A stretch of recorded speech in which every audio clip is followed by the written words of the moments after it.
standards. And I would just encourage parents.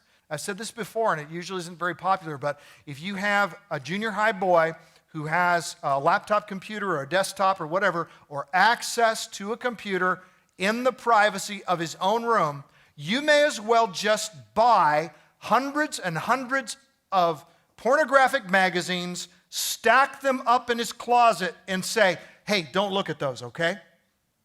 Because, folks, that's how easy it is.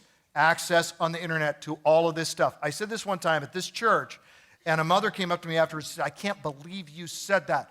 I trust my son, 7th grade son who had private access to the internet in his own room. I said, well, you know, I don't know how to say this, but I used to be a 7th grader, and I'll tell you right now that you think you're trusting your son, but in fact, you're abusing your son. You don't mean to, you don't think you are, but you could hand him a gun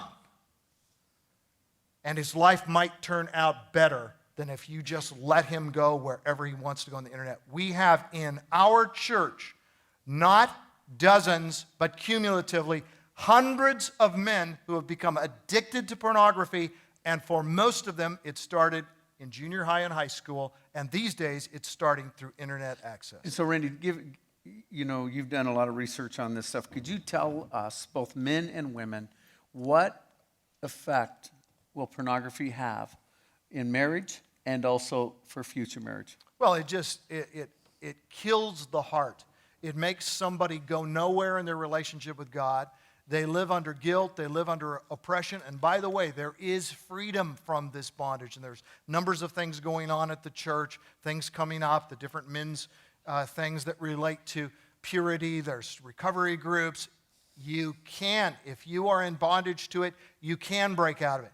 Right now, I'm talking about preventing some of it from happening in the first place. But consequences, when it goes into a marriage, a guy will compare his wife to the images, the airbrushed images that he has in his mind from years of being addicted to pornography.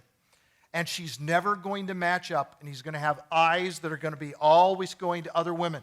And so the Blazer dancers come on, the Blazer cheerleaders, or whatever. And by the way, men, and young men included, if your eyes are on the Blazer dancers and the cheerleaders or whatever, you have to ask yourself, are you pleasing God when you're looking at them, and what is going through your mind? Unless you're wired differently than me and almost every man I know, certain thoughts are going through your mind as this, and this is why you should turn away, and you should not be watching. And fathers, set an example for your sons and for your daughters. I mean, I cannot emphasize this enough, how much damage we do to our own children who we love when we don't set the right example for them. It's not a casual, secondary, unimportant thing. It's something that the way of immorality, Proverbs tells us, leads to death.